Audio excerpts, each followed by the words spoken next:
আজকে ভালো লাগলো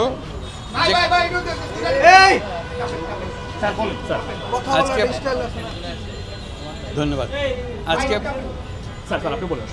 আজকে ভালো লাগলো যে খাঁচার ভেতরে ছিলাম না, এখানে খাঁচার ব্যবস্থা নাই।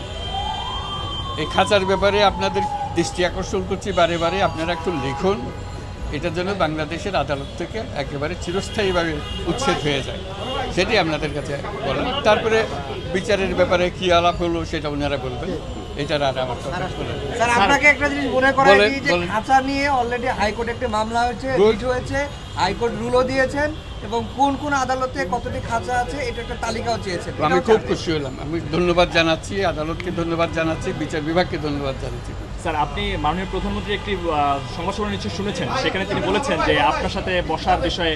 স্যার, এই দিকে আপনার কোনো আগ্রহ আছে কিনা? স্যার, আমি তা শুনলাম এবং তালিকা করলাম কী কী বলেছেন উনি। তালিকাতে সবকটাই হলো আমার বিরুদ্ধে অভিযোগ। আমি টাকা পাচার করেছি, বিদেশে বহু প্রতিষ্ঠান করেছি, ট্যাক্স ফাঁকি দিই, ইত্যাদি ইত্যাদি, এটা আমরা জানি।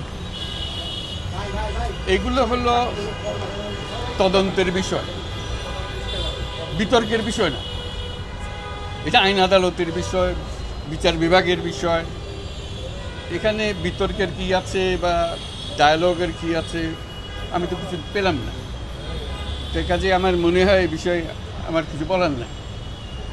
আর যে সমস্ত বিষয় উনি উত্থাপন করেছেন অভিযোগ হিসেবে, সেগুলোর জবাব আমরা বহুবার দিয়েছি, একবার না। আপনাদের হয়তো স্মরণ আছে 2012 সালে আমরা এগুলো বলতে বলতে এত বিরক্ত হয়ে যাচ্ছিলাম, শেষে 29টি প্রশ্ন, গ্রামীণ ব্যাংকের 29টি প্রশ্ন তার জবাব বলে একটা তালিকা করে পত্রিকায় বিজ্ঞাপন হিসাবে ছাপিয়ে দিয়েছিলাম। ওগুলো পড়লে এগুলো জব ওখানেই পেয়ে যাবেন, এটা নতুন করে আর জব খুঁজতে হবে না। এই যেমন আমার ট্যাক্সের ব্যাপারে আমি বলেছি, ট্যাক্সের ব্যাপারে কোনো দিন সরকারের পক্ষ থেকে, এনবিআরের পক্ষ থেকে আমার জন্য কোনো মামলা করাই হয় না। কাজে ট্যাক্স ফাঁকির বিষয়টা আসলো কোথার থেকে এটাও বুঝতে পারতেছে না। তো কাজে এগুলো হলো তদন্তের বিষয়, আবারও আলোচনা করতে চান করুন। আমার একটা জিনিস ভালো লেগেছে ওনার কথা, সেটা বলি। উনি গ্রামীণ ব্যাংকের বিরুদ্ধে অনেক অভিযোগ এনেছেন, যে সমস্ত অভিযোগ এনেছেন এগুলো গ্রামীণ ব্যাংকের বিরুদ্ধে। ইতিমধ্যে আইন আদালতে ঘোরাঘুরি করে একটা জিনিস শিখেছি, যে প্রতিষ্ঠানের বিরুদ্ধে যখন অভিযোগ করা হয় তখন চেয়ারম্যান এবং বোর্ড সদস্য সবাইকে অভিযোগ করা হয়। তো কাজে এখন গ্রামীণ ব্যাংকের যারা চেয়ারম্যান ছিলেন, যারা বোর্ড সদস্য ছিলেন, তারা অভিযুক্ত হবেন। কাজে তাদেরকে নিয়ে আসতে হবে।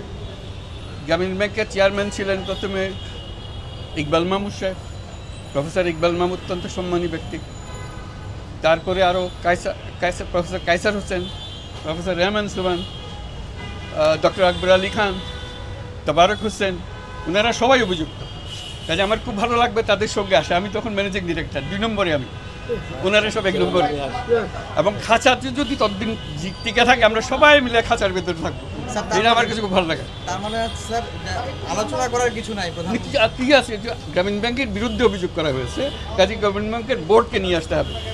আমি তো চেয়ারম্যানের নাম বললাম, প্রতিটি বোর্ডের 2 জন উচ্চপদস্থ সরকারি কর্মকর্তা থাকেন, তাদেরকেও আনতে হবে। কারণ পুরো বোর্ড দেখেছেন, আমাদের যখন প্রতিষ্ঠানের বিরুদ্ধে অভিযোগ করে পুরো বোর্ড আমাদেরকে নিয়ে আসছে।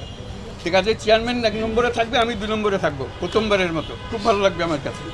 ওনাদের সঙ্গে থাকলে আমাদের খুব আনন্দ হবে, যে ওনাদেরকে সঙ্গী পেয়ে আমরা খুব কৃতার্থ হলাম। জি sir, thank you sir, thank you. এবার উনি বুঝিয়ে দেবেন সব।